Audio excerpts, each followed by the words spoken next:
Okay, I think we're ready. So we are recording this session. Students, you will have a chance to ask questions. So our guest is going to talk for about 15 to 20 minutes after he's introduced. And then you will have a chance to ask him questions. So while the talk is going on, think about some questions you may have so that we can continue the session smoothly. So thank you very much, Nicolai Chen Nielson, for joining us, and Eric Dehan as well. I'm going to hand over to Mr. Dehan now, who is going to introduce our guest in a little bit more detail. Thank you, everyone. I have the pleasure of introducing one of our alums, Nicolai Nielson. He loves SFS. I know that because it's 5 a.m. in Italy, where he is, and he's excited to share with you today.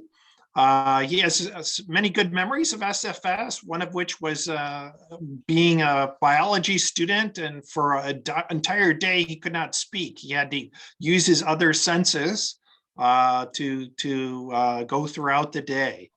After he left SFS, he was in Copenhagen as well as in Paris at various schools, earning multiple degrees in finance, economics, business, and politics, both a bachelor's and master's. His career spans everywhere from UBS Investment Bank to being a partner at McKinney & Company. And he's now director of Pecan Transformational Services. And he's here today to talk about his book. It's called Return on Ambition. It's ranked the #1 book on Amazon in the category that it is. He and his co-author studied many high-performing, successful companies and people for over 5 years at about 30 different Fortune 500 companies. Including people like Elon Musk and Ariana Huffington, for example. So maybe we'll get a chance to find out if he really met Elon up close. But with that, I'm going to hand it over to Nicolai to share about his book. Thank you. Thank you for that kind introduction. And it's really great to be here. As you said, a lot of fun memories around SFS. I was there from 2000 to 2002, which is interesting, funny to think about. That's 20 years ago, but that was back when Korea, Japan actually hosted the World Cup, for those who might have read about that. And South Korea actually finished 4th. So there was a lot of excitement in Seoul. We all had the same t-shirts. So, you know, a lot of fond memories from that time. And certainly also from Seoul Foreign School as well, where I came over from a British system. I came over in 8th grade. I remember being very happy about not having to wear a uniform, coming from a system that had them. And then entering high school, which of course was a big step in 9th grade. And I think grappling with many of the same things that high school is typically grapple with, and thinking a lot about what I wanted to be and what was the right thing for me to do and so forth. So what I'll talk a little bit about today is has some themes around the importance of crafting your own definition of success in life, and making very deliberate choices, but being very reflective about how you choose to live your life, based on my experiences and based on some of the things that I've seen as I put together the book that was recently published. Academically, or when I was at SFS, I actually played a lot of soccer, a lot of football. And at that time, I wanted to be a professional soccer player. So that really formed a big part of my life. Of course, I was still very driven academically and took my classes very seriously. But in terms of what I wanted to be at the time, starting from when I was as young as 5 years old, being a professional soccer player was my passion, my dream. And I used to train pretty much every day. And that continued at SFS, where it also filled a big part of my focus and what I really wanted to do. I ultimately decided not to become a soccer player for various reasons. I think one was I realized I would never be as good as I'd hoped for, which was definitely hard for me to acknowledge. It took some years to come to that realization.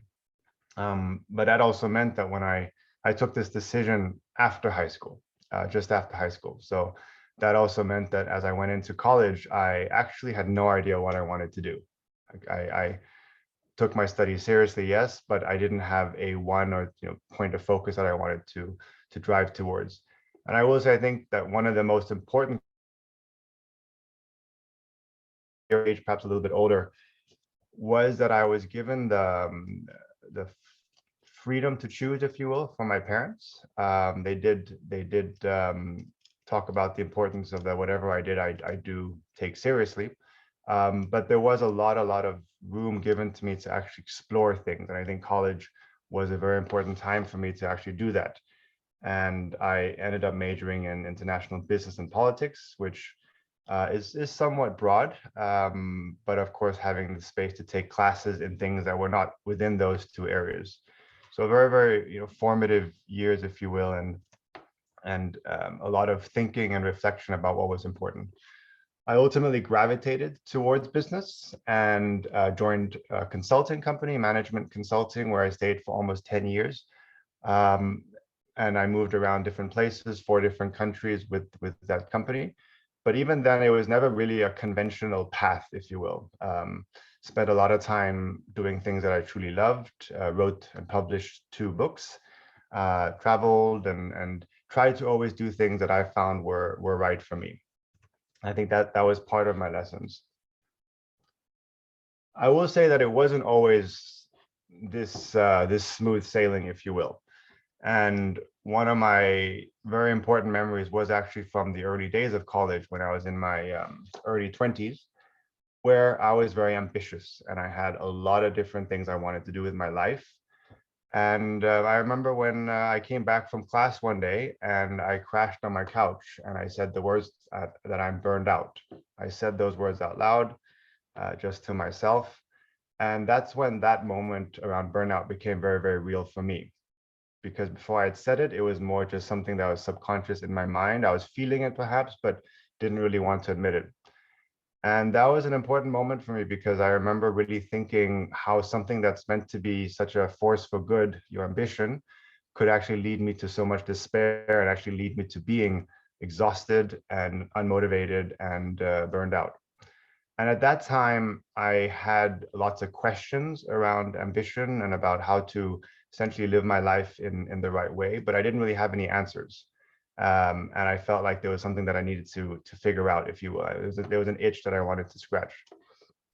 And if you fast forward many years, and the last 6 years specifically, where I've been studying ambition in a much more, let's say, serious professional capacity, there's a lot of things that I learned. And one of the things that I found very interesting is that the vast majority of us define ourselves as ambitious. When I went out and interviewed people, my co-author and I, we surveyed hundreds of people. I guess we were surprised by the magnitude of virtually everyone saying, yes, they believe they're ambitious. And we define ambition in a relatively broad way. I would say ambition is a future state that you are driven to reach, a future state which is personally meaningful to you and challenging to get to. So it's not just going to happen by itself, right? It does require some degree of effort, and it's personally meaningful, and you're driven to get there. And with this definition, we saw that, yes, the vast majority of people are ambitious. But what also surprised us is that about 6 out of 10 people, they struggle with their ambition. And they struggle specifically around achieving balance with their what they're trying to achieve, with the level of personal growth and the level of well-being. And 6 out of 10 people, that's a lot. And when you dig a little bit deeper, we find that about 4 out of 10 people, they doubt whether their ambitious efforts are ultimately worth it. And this could be very troubling, because if you're putting so much time into your dreams and what you want to achieve, but almost half believe that they're not really sure whether it's worth it in the end, that definitely requires, I think, some food for thought. So some of the questions that we looked at in the book, and some of the key insights which I'll share with you today, have to do with how to manage your ambition better.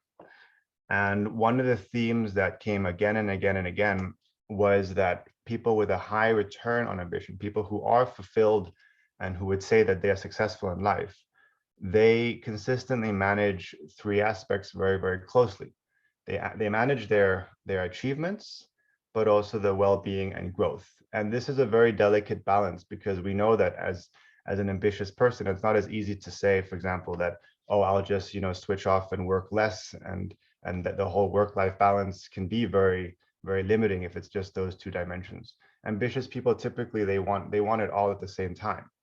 And those three things coming together in that balance, I think, is something that is probably a struggle or a challenge for many people, but ultimately also what defines success, when people feel like, yes, they're living their life in a way that makes them fulfilled and happy.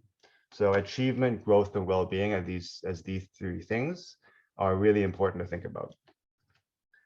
And then you could ask, okay, so why don't we have these three things in a constant balance? And this is where we looked at, for example, Elon Musk and Ariane Huffington. We did a number of both in-depth case studies and interviews. And what we find, and you might recognize this, is that, and this is what I recognized when I experienced that burnout on the couch, is that ambition, the fact that you're ambitious can lead to many positive manifestations. But because you're ambitious, those manifestations can also become an enemy, if you will, what we call the enemies of ambition. We actually talk about the frenemies because they're typically two sides of the same coin. Because you're ambitious, there are some fantastic things that you have, but if you overplay them, if they come out too much, it can actually turn against you. And that's when your ambition starts to manage you instead of you managing your ambition. And it's very practically, that could be things like competitiveness. It could be things like being independent, being able to do things on your own, things like your desire to always take on more and achieve more, your perseverance, your ability to work hard, convention, your ability to really do what people expect you to do, and so forth. So these things are positive qualities in themselves, but as I mentioned, they can then actually get in the way. And maybe a couple of examples from the book to illustrate these frenemies of ambition, to bring them to life a little bit. And one is from a woman called Pia Mancini, who has done a number of incredible things. She founded a political party in Argentina. She's set up what's called Democracy OS, where she's trying to bring governments and democracy into the modern age with technology in terms of voting and so forth. And she's had a TED Talk that's been viewed by millions of people. And she found herself suddenly confronting a little bit of the same challenge around being moving towards burnout, and just finding that she had so many things she wanted to do but wasn't able to keep a hold of it. And one day her friend asked her, Pia, why are you running so fast? Where are you going? And she had no answer. And that's when she realized that she was on this treadmill and she was really trying to go somewhere, but that somewhere didn't actually have a clear goal. And that's the frenemy that we call desire. Right? Whatever she achieved, and she achieved fantastic things, they never really actually made her happy, or she never really acknowledged the fact that she was doing these things. So that was a desire frenemy that kept saying more and more and more. And it took a lot of reflection for her to actually have space to figure out, okay, then what is really important for me? And as she says, in her words, you can have it all, but you just can't have it all at the same time. And she believes that if you're not making the trade-offs in your life, other people will make them for you. Right? So she's very conscious of making deliberate choices herself, as opposed to other people making them. Another person we interviewed, Anish Shah, he did, you could say, everything right in terms of what society said he should be doing. So he went to some of the best schools. He went to an Ivy League, graduated with honors. He founded a company while he was at college. He then went into management consulting at one of the most prestigious firms. So by what people might say is success, he was checking all the boxes. And he said that, yes, people would look at him and say, you have this degree, this title, and that's really phenomenal. But deep inside, he wasn't happy, and he knew he wanted to do something else. And in a weird way, he felt like having all this success and not being happy, there must be something wrong with him. So it took a long time for him to actually, in his probably around 30 or so, he ultimately decided that he needed to do something different. And he went from hardcore business, what he called, he wanted to be the good Gordon Gekko from a movie called Wall Street. He ultimately became and is a stand-up comedian today. Very, very successful stand-up comedian. He's Indian American, and he used to joke that he wanted to figure out the way he could disappoint his parents as much as possible, and therefore he decided to become a stand-up comedian. But jokes aside, he was grappling with the frenemy called convention. And convention has a lot of positive qualities in that it allows you to figure out what is important for the system that you're in, and being able to do things according to some extent, the tried and tested way. But the flip side is it might make you very, very risk averse and wanting to do things because you feel like that's what you're meant to be doing, instead of doing things because you feel like that is ultimately what's right for me. And that was what Anish grappled with for many years. And he then left, which was a big decision. And now he would say much, much more happy, even though other people might not say he's as successful as he was before. And we have countless of these examples from the book about people having these really difficult moments in their life before they actually did something which made them even stronger. And that would be perhaps the third takeaway I would like to share from the book. One is around the importance of achievement, growth, and well-being. The second one is about frenemies, and you have things in your ambitious nature which can both help and hinder you. The third thing is really that the importance of reflection and making reflection a habit. And as we did these interviews, the vast majority of people who today say, yes, I have a high return on ambition and I do feel successful, it hasn't been smooth sailing. And there have been moments of real down, moments of real challenge where they've had to dig deep and figure out what ultimately is important for them. And these moments of reflection, I think, are incredibly powerful. And I do believe that if you build reflection into your day-to-day, you can actually get a little bit ahead of the curve, if you will. You can avoid some of these upsetting moments because you're making decisions that are right for you, as opposed to having a bit of a wake-up call later. And this also leads me to, if you think about the IB learner attributes, I think it's a wonderful list of words, hard to choose, if you will, which one I think resonates most. But if I had to pick one, I would say reflective is probably the one that I identify most closely with. I do think it started early, but I also do think that these formative events in my life, good and bad, have caused me to reflect very heavily. And I think reflection is something that you can do in a quiet moment when you take the time to reflect. But I also believe very much in the importance of reflecting on a more day-to-day basis in the moment, if you will. So as you're living your normal day-to-day life, good moments and bad, with people you're having a good time with, perhaps when you're getting agitated or feeling that something is annoying you, I think those are the moments where it's really important also to be reflective and being able to pause and take a bit of a step back. So reflection for me would be the one that I would identify with most. And I'll open up for questions in a moment. If I had to leave you with one piece of advice, or if I think a little bit about some of the things that have really made the biggest impression on me, I would say that it's about becoming the author of your own life. One of the biggest shifts that you'll encounter in life is when you move from doing what you think society expects of you, or what you feel like you're perhaps meant to be doing, like by different people's expectations, and then moving towards actually living a life that's meaningful for you and according to your definition of success. And this is a shift that I think is incredibly powerful. But that is the one thing I would really encourage you to do, that you take the time to reflect on what's important for you, and that you be brave and do things even if they scare you. And just remember, at the end of the day, you will be most fulfilled and happy when you're living a life that's meaningful to you, that makes a positive difference, and together with the people that you love and cherish.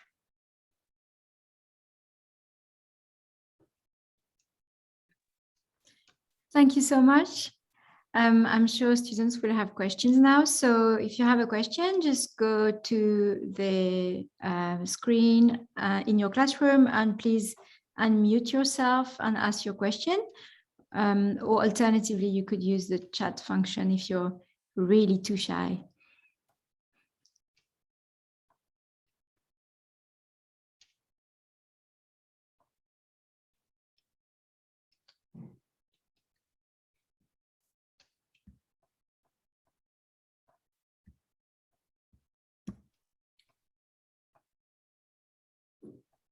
Okay, I can see some people. Hi, Hi. I have a question. This is Neil. Okay, go ahead. Really quick. When you got to that moment on your sofa and you had that epiphany, shall we say, how long did it take you to actually follow it through and change? That's a great question. Thanks, Neil. The thing with burnout is it's not something that happens typically from one moment to the next. It's typically something that's built up over time. And that also means that it's also something that you can't, if you will, change or fix. It's hard to do it from one moment to the next, and it actually takes some time to really fully get over it. So it took a while, to be honest. I think I might intuitively have known that I needed to do a change. You know, the gut feeling is incredibly powerful, but I didn't really want to admit it. So even in that moment, I continued to take extra classes at college. I took extra things because I wanted to achieve a certain amount of studies before graduating. So it did take a while, and I think that that is a bit the journey that as you think about, as you perhaps grapple with some of these things, it is really seeing it as a journey for the rest of your life. Ambitious people, they do grapple with their ambition to some extent for their whole lives. You don't really solve it. I think it's just being continuously deliberate about it and making informed decisions the best that you can. Sometimes you might make some that you don't think were the best, but then you learn and you move on.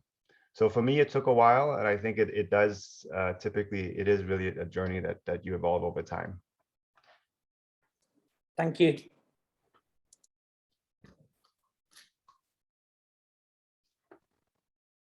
There are, yeah, with Mr. Gilmore. Okay, so yeah, I have a question regarding passion versus the realistic nature of your job. So a lot of people have told me that because I'm majoring in a performing arts area, it would be like unrealistic to go about that route, and that I should have a backup. And what do you think the divide between passion and like the realistic nature of a career is? Yeah, it's an interesting one. We interviewed someone called Stanford Biggers, who's a very, very successful artist in the US. And he was a bit in the same boat. He wanted to be an artist from a very young age. He used to find himself hours at a time just doing paintings and drawing and crafts in his room. But in his family, at least one of his parents was a doctor, his sibling was a doctor. So he said he called himself, you know, the black sheep of the family. And he went to college, and he said art for him was a plan B. So he didn't say it was his main focus, and it took him a long time for plan B to become plan A. And I think he had to prove to himself that he was able and willing and daring to do that.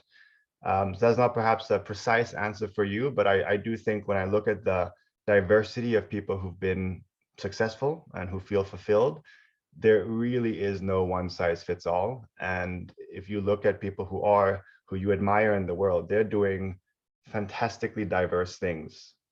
So it doesn't mean you shouldn't, for example, go to college and make sure that you're doing the right education and so forth. But it also means that pursuing things perhaps on the side at first and then more and more is absolutely an option that many people choose. Thank you. You have quite a few questions in the chat. I don't know if you want to either look at them or for me to read them to you. Yeah, I can. I'll look through them. Okay, great. How long did it take to write the book? So the book it took 6 years for various reasons. It was, first of all, never a full-time endeavor. It was always on the side. Second of all, it took a long time to actually craft the insights. I think the writing of the book was a journey, and each time we interviewed and surveyed and looked at the research around ambition and more, we also in a way pivoted or changed how we thought about the topic.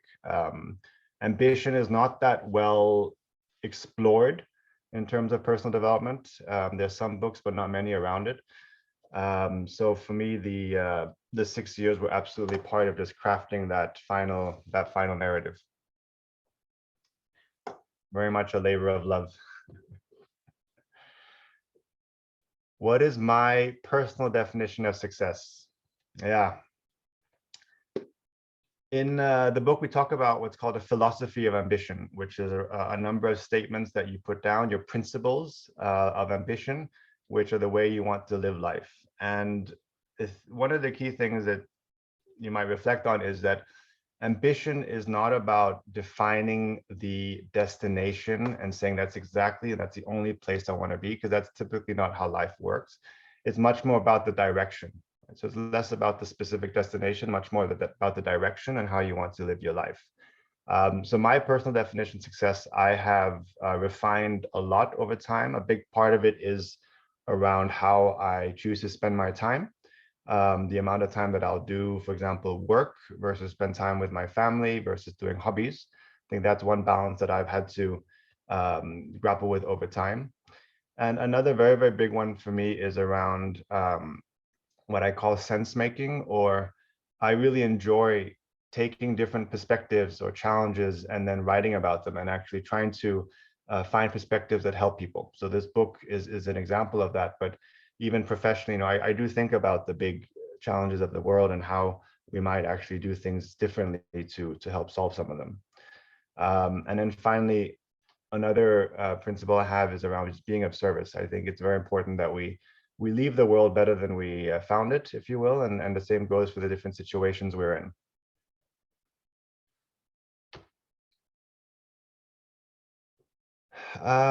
Let's see, how did I climb out of burnout? Since the light and the end of the tunnel can seem quite a far away, what practical steps did I take? Yeah, I talked a little bit about a reflection, which I think is absolutely invaluable, also because it's so easy to do. I mean, it's really just take 30 minutes, for example, an hour, perhaps on the weekend, to just put away your phone and just reflect. It's hard, right? It can actually be very discomforting because we're used to stimulation, but it's also forcing yourself to sit a little bit with your thoughts, sit a little bit with how you're feeling, good or bad, is part of a routine I have. I would also say that I did some more disruptive things, if you will, along the way. I like to have bigger rituals or things which break with the norm of day to day. One thing I did was I went on a 10-day silent meditation retreat, for example. And that could be a bit extreme, but the principle is that it breaks with the monotony of your day to day. It got me out of a surrounding that I was used to, and I was literally forced to meditate and reflect. So for me, it was climbing out with a journey punctuated by a number of these events, traveling, meditation, that just were completely out of the ordinary, that allow me space to think about my life.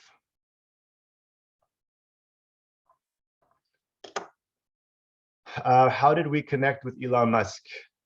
Yes, so Elon Musk and a number of others. It was a combination of reaching out to his team and other people's teams. So he was not available for interviews, but people who knew him or people who work with him, they were able to provide very, very helpful input around his thoughts of ambition.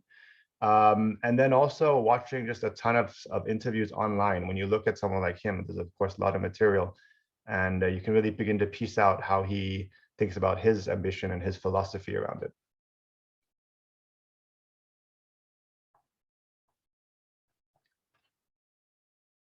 What tips do you have to discuss alternative paths with your parents? How do you get their support? So this to me sounds like alternative paths in life, perhaps, or carving out your own path. Yeah, this one, I'll be honest, I don't think it's always that easy. I think that many times parents and individuals, we are very, very influenced by what we think is best. And what we think is best might be very heavily influenced by broader societal expectations. I think that's a very clear pattern that I've seen in many countries. South Korea, I'm half Chinese. There are sometimes very strong points of view around what constitutes success. So I definitely don't think it's easy. I do think that I believe very much in the power of speaking and talking, and doing so from a place of connection as opposed to a place of hostility. So my encouragement there would be to just continuously trigger those conversations with your parents, even if it's really, really difficult. I think if you're able to connect at a deeper level and not at the surface of one path versus the other, but actually understanding a little bit deeper what it is that makes them perhaps feel like this particular path is more important, and vice versa for you to actually begin to explain why the path that you're thinking about is really, really important for you. And I think when you connect at a deeper level, then you begin to see some of the common values, and then maybe there could be some understanding about different paths that might actually be alternative, but still meeting both needs, if you will.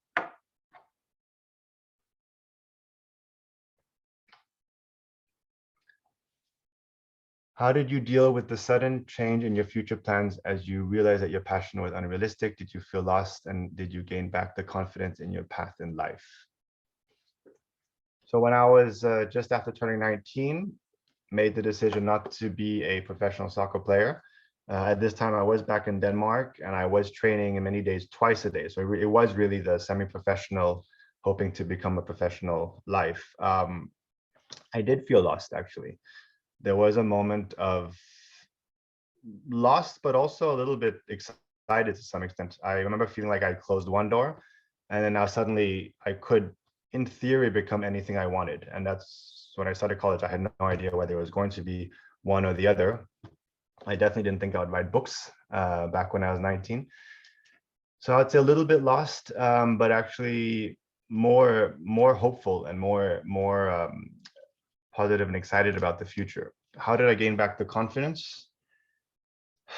Every success was part of building the confidence. I do think that I've been relatively confident throughout my life, but I also remember at pivotal moments when my first exam at college, I got, I think, like an A-, but that was such a huge moment because I suddenly realized I felt like I can cut it, at college. It was in microeconomics. So that was a little success that gave me a lot of confidence.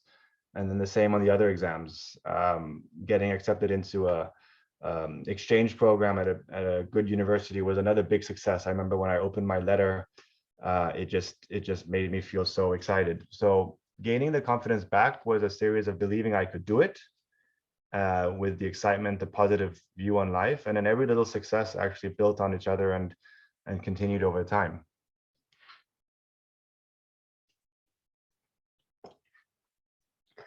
Do you think that people should make choices based on gut instinct, desire, or based on logic? How do you separate and detach emotion from logic when making choices, if you can?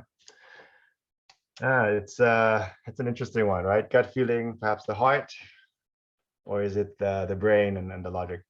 I think it's absolutely both. And we have different parts of our body for very, very different and important reasons that work together. Your logic can help you break things down, can help you make, you could say, rational decisions. You can analyze things and so forth. And your logic works best when you're not in an emotional state and when you're not triggered, right? Typically when you have a little bit of room to breathe and think things through. And that's an incredibly important, powerful ability that we have. At the same time, your gut or your heart, they actually have a lot of neurons, not as many as the brain, but they do. And when people talk about the gut feeling or about your emotions, they often hold very, very important clues about what you find important in life. So when you feel like you're extremely upset about something, if you then, in the moment, it's hard to think because it's two different systems to some extent. But if you then take a moment to think about it afterwards, why was I upset? You'll begin to find that there were certain things, values perhaps, that were being violated or were being at risk. So to answer your question, I think it's absolutely both. I think you need to listen to your body, your gut, your heart, and tune in to where you feel strong things sometimes because they're giving you clues about what's important in life. But you also need your mind to analyze those thoughts. So how do you separate and detach emotions? I think you do separate it, but you are informed by emotions along the way.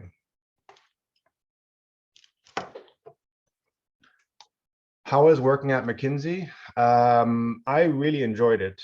For me, one of the reasons I went into consulting at McKinsey was because I felt like at an early part of my career, it would be, 22 years old after college, it would be the best place to start a professional career because it's very broad. It's a really good apprenticeship, and you get to try many different things. So I really, really enjoyed it. What McKinsey talks a lot about is making your own McKinsey, which means figuring out after a couple of years what you find exciting within work, whether it's operations or finance, or in my case, a lot of leadership development, culture change.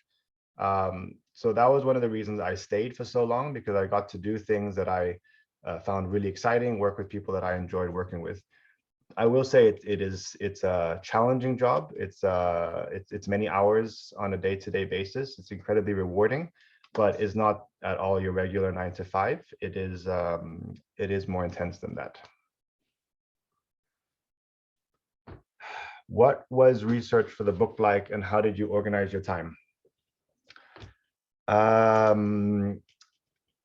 So the research for the book was over many years, and in those 6 years, I actually was writing another book with McKinsey, which took about 5 years. So at some points, I was writing two books at the same time.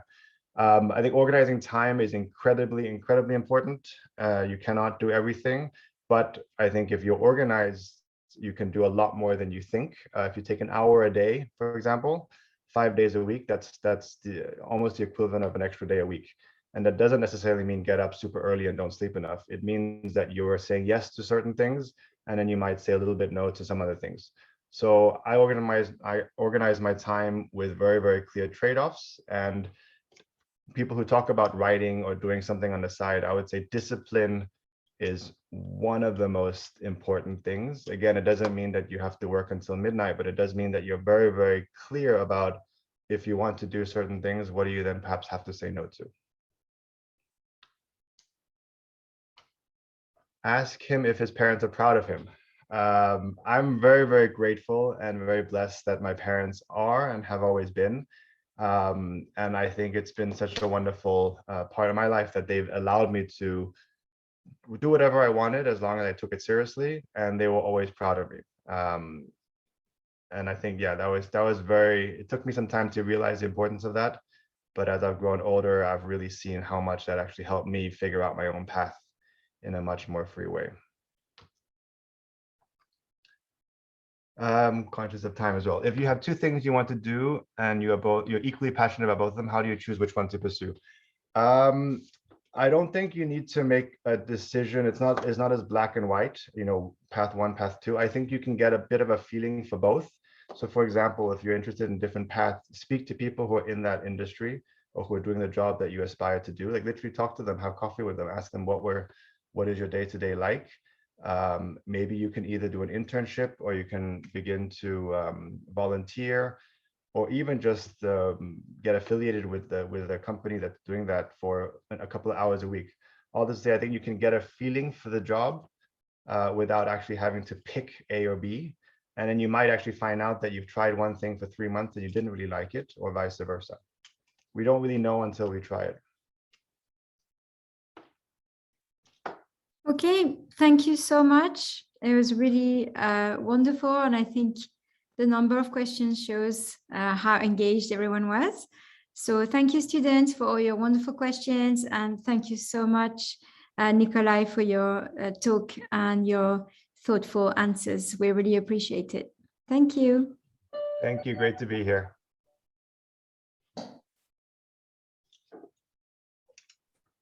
Thank you.